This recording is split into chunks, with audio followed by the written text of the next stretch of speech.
പ്രശോഭേ, എനിക്ക് എന്റെ കാര്യങ്ങളൊന്നും അങ്ങോട്ട് സ്കെഡ്യൂൾ ചെയ്യാൻ പറ്റുന്നില്ല. ഒരു നല്ല പ്രൈവറ്റ് സെക്രട്ടറി വെക്കുന്നതിനെ കുറിച്ച് എന്താ അതിന്റെ അഭിപ്രായം? അത് നല്ല കാര്യമാ. നമുക്കൊരു സഹായമാവുമല്ലോ. അതെ, കറക്റ്റ്. ഇന്ന് അങ്ങനെയാണെങ്കിലേ അതിന് പറ്റിയ ഒരാളെ നീ ഒന്ന് തപ്പിയെടുക്ക്. അല്ലെ, പ്രൈവറ്റ് സെക്രട്ടറി എന്ന് പറയുമ്പം മെയിൽ വേണോ ഫീമെയിൽ വേണോ? ഫീമെയിൽ മതി, പെൺപിള്ളാര് മതി. നല്ല അടക്കവും ഒതുക്കവും നല്ല ചുറ്റുപാടിലൊക്കെ വളർന്ന് ഒരു ശാന്ത സ്വഭാവം. എനിക്ക് ഇങ്ങനെയുള്ള നടി കൂടാനൊന്നും വയ്യ ഇവിടുത്തെ പോലെ. അങ്ങനെ ഒരു കൊച്ചുണ്ടെങ്കിൽ നീ ഒന്ന് അന്വേഷിക്കുക, നമുക്ക് നിർത്താം. ഞാൻ മതിയോ? അയ്യടാ, കൊള്ളാം. എന്റെ മോള് പഠിക്കുകയല്ലേ, അല്ലെങ്കിൽ അച്ഛമ്മ നിർത്തിയാലേ. അച്ഛമ്മ സാലറി തരാണെങ്കിൽ ഞാൻ പഠിപ്പ് നിർത്താം.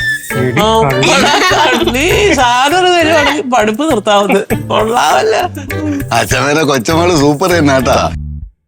അച്ഛമ്മ ലോ ക്ലാസ് ബിസിനസ് ആവുമ്പം കൊച്ചുമോള് ഹൈ ക്ലാസ് ബിസിനസ് ആവും. എന്തോന്ന്? അല്ല കൊച്ചമ്മ, ഈ ലോ ക്ലാസ് ഹൈ ക്ലാസ് ഒക്കെ ഉണ്ടപ്പോ എന്തോന്നും. അതായത് കൊച്ചമ്മ താഴത്തെ നിലയിലാവുമ്പം കൊച്ചുമോള് ഉയരത്തെ നിലയിലാവും. അതാണ് ഉദ്ദേശിച്ചത്. അതിനാണ് നീ ലോ ക്ലാസ് എന്നൊക്കെ പറഞ്ഞത് അല്ലേ? അയ്യോ, അതായത് കൊച്ചമ്മ ചെറിയ രീതിയിൽ ചിന്തിക്കുമ്പോ മോള് വലിയ രീതിയിൽ ചിന്തിക്കുമെന്ന്. അറിയാൻ വയ്യാത്ത ഭാഷ എടുത്ത് വെച്ച് കടു പറക്കരുത് കേട്ടോ. അല്ല, ഞാൻ മലയാളത്തിൽ പറയേണ്ടത് ഇംഗ്ലീഷിൽ പറഞ്ഞതാണ് പ്രശ്നം. അതാ ഞാൻ പറഞ്ഞത്, വേണ്ടാത്തൊന്നും ചെയ്യാൻ നിൽക്കരുത്. പക്ഷെ കൊച്ചമ്മയ്ക്ക് അത് മനസ്സിലായില്ല. നീ ഒരു കാര്യം ചെയ്യ്, നമുക്ക് ഒരു നല്ല കുക്കിനെ കൂടെ ഒന്ന് കിട്ടുമെങ്കിൽ അന്വേഷിക്കും. ഇവരെ കൊണ്ടൊന്നും ശരിയാവൂല ഇനി. അത് നോക്കാം. അല്ലല്ല, അത് ചന്ദ്രകാസ് സാറ് സഹിക്കൂല. കാരണം ചന്ദ്രകാസ് സാർ എന്നെ ഇവിടെ ആജീവനാന്ത ജോലിക്കാരനായിട്ട് നിർത്തിയിട്ടാണ് പോയത്. അതൊരു ദ്രോഹമേ ചന്ദ്രേട്ടനോട് ചെയ്തിട്ടുള്ളൂ ജീവിതത്തിൽ. യോ അമ്മച്ചി. കൊച്ചമ്മ നേരത്തെ ഏതോ ഒരു സെക്രട്ടറി പ്രസിഡന്റ് ഒക്കെ വേണമെന്ന് പറഞ്ഞില്ലേ?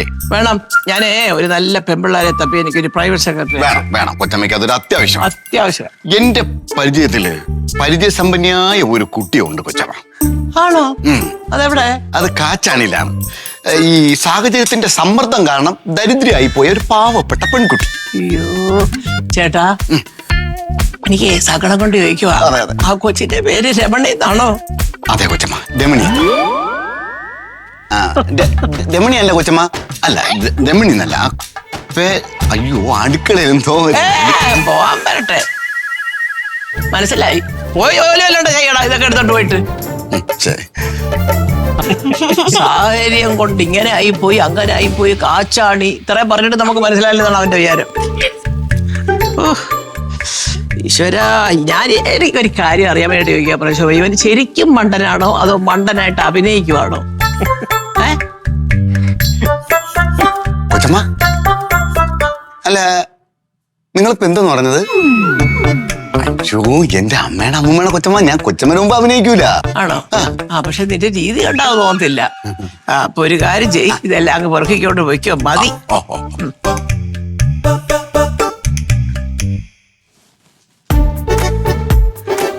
രമണിയെ കൊണ്ട് കൊടുത്തൊക്കെ എന്ത് സന്തോഷം. കൊള്ളാം. ഫ്ലവേഴ്സ് ഒരുക്കുന്ന കാഴ്ച വസന്തം യൂട്യൂബിൽ പ്രേക്ഷകർക്ക് ലൈവായി കാണാം. ഫ്ലവേഴ്സ് കോമഡിയിൽ ജോയിൻ ചെയ്യൂ, ആസ്വദിക്കൂ.